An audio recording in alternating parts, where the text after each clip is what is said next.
13 अप्रैल 1919 जलियांवाला बाग, अमृतसर। यह भारतीय इतिहास का वो काला दिन था जब अंग्रेजों ने बर्बरता और क्रूरता की सारी हदें पार करते हुए बेकसूर और निहत्थे भारतीयों पर अंधाधुंध गोलियां बरसा दी थीं। अब तक हम अपने स्कूल की बुक्स के अकॉर्डिंग जनरल डायर को ही इस पूरे हत्याकांड के पीछे का असली जिम्मेदार समझते आए हैं, लेकिन जनरल डायर से भी बड़ा एक और विलन था जिसने पंजाब में ही बैठकर इस पूरे खूनी खेल का षड्यंत्र रचा था। नमस्कार दोस्तों, स्वागत है आपका हमारे चैनल कड़क एक्सप्लेनर में।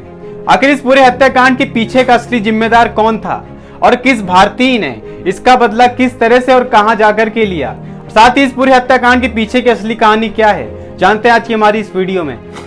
बैसाखी का दिन था और उस दिन सभी लोग गोल्डन टेम्पल से पूजा करने के बाद जलियांवाला बाग में इकट्ठा हो रहे थे। दरअसल उस दिन जलियांवाला बाग में अंग्रेजों की दमनकारी नीति, रोलेट एक्ट और फ्रीडम फाइटर सत्यपाल और सैफुद्दीन की गिरफ्तारी के खिलाफ एक सभा का आयोजन किया गया था। हालांकि इस दौरान ब्रिटिश गवर्नमेंट ने पूरे शहर में कर्फ्यू लगा रखा था, लेकिन इसके बावजूद भी हजारों बेखौफ भारतीय पीसफुल तरीके से अंग्रेजों की तानाशाही के खिलाफ प्रोटेस्ट में शामिल होने के लिए उस सभा में पहुंचे थे। और उनमें से कुछ लोग ऐसे भी थे जो बैसाखी के मौके पर अपने पूरे परिवार के साथ वहां पर लगे एक मेले में पहुंचे थे। इस पूरे प्रोटेस्ट में नौजवान और बूढ़ों समेत महिलाएं और बच्चे सभी शामिल थे, मगर उनमें से किसी को भी इस बात का अंदाजा भी नहीं था कि अगले कुछ ही पलों में उनके साथ कितना दर्दनाक बर्ताव होने वाला है। ब्रिटिश गवर्नमेंट को इस सभा की भनक लग जाती है और वो बौखला उठते हैं। उनको लगता है कि कहीं ये सभी इंडियंस मिल करके 1857 की क्रांति को दोबारा दोहराने की कोशिश में तो नहीं है। इस तरह की सिचुएशन आने से पहले ही वो इस सभा में मौजूद सभी इंडियंस की आवाजें दबा देना चाहते थे। तभी आनंद फानन ब्रिगेडियर जनरल रेजिनाल्ड डायर बंदूकों से लैस अपने 90 सिपाहियों की एक टुकड़ी लेकर वहां पहुंच जाता है। ये अंग्रेजी सिपाही उस रास्ते से एंट्री करते हैं जो जलियांवाला बाग का मेन एंट्री गेट था। जनरल डायर अपने सिपाहियों को पोजीशन लेने की कमांड करता है। इन सभी अंग्रेजी सिपाहियों को अचानक से वहां पर देख के सभी इंडियंस शॉक हो जाते हैं। इससे पहले कि वहां पर मौजूद लोग कुछ समझ पाते, जनरल डायर के मुंह से एक वर्ड निकलता है, फायर। इस वर्ड का मुंह से निकलना था कि हजारों बेकसूर भारतीयों पर गोलियों की बौछार होना शुरू हो जाती है। वहां बुरी तरह से भगदड़ मच जाती है और लोग अपनी अपनी जान बचाने के लिए दूसरी रास्तों की तरफ भागने लगते हैं, मगर वो रास्ते इतने सकरे थे कि लोग वहां से नहीं निकल पा रहे थे। बाग के चारों तरफ घर बने हुए थे जिससे कि सभी लोग वहीं पर फंस कर रह जाते हैं। कुछ लोग दीवार से चढ़कर निकलने की कोशिश कर रहे थे तो उन पर भी गोलियां चलाई गईं। उन गोलियों के निशान आज भी जलियांवाला बाग की दीवारों पर मौजूद हैं। औरतें, बच्चे और बूढ़े, किसी भी वर्ग के लोगों को नहीं छोड़ा गया। औरतें अपनी और अपने बच्चों की जान बचाने के लिए पास में ही मौजूद एक कुएं में छलांग लगा देती हैं।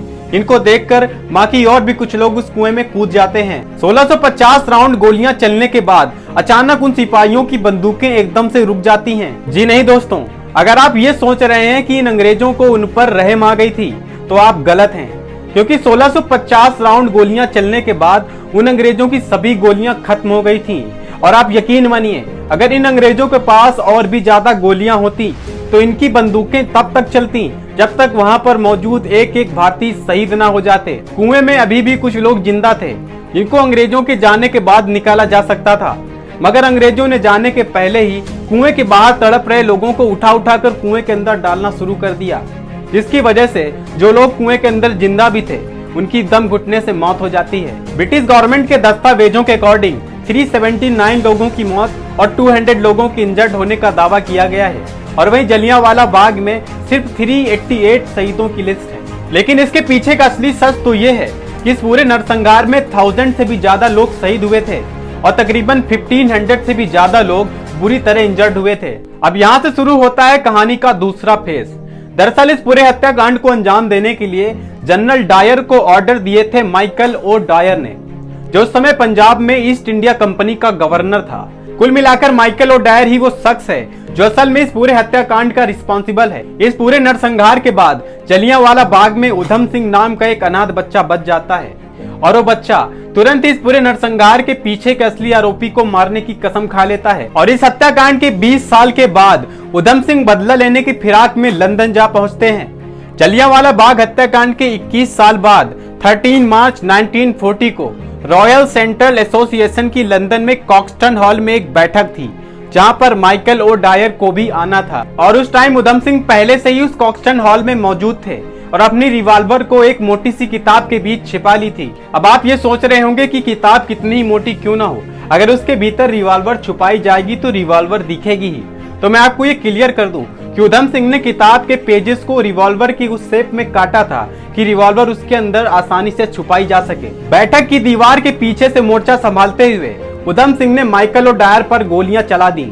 2 गोलियां माइकल ओ डायर पर लगती हैं और जगह पर ही उसकी मौत हो जाती है। उधम सिंह वहां से भागने की कोशिश भी नहीं करते और अपनी गिरफ्तारी दे देते हैं। उन पर मुकदमा चलता है और 4 जून 1940 को उधम सिंह को हत्या का दोषी ठहराया जाता है और 31 जुलाई 1940 को उधम सिंह को पेंसिल्वेनिया जेल में फांसी दे दी जाती है। दोस्तों, क्या आपको माइकल ओ डायर और उधम सिंह के बारे में पहले से पता था? हमें कमेंट करके जरूर बताएं। साथ ही हमारे चैनल को सब्सक्राइब करें, वीडियो को लाइक करें और शेयर करें।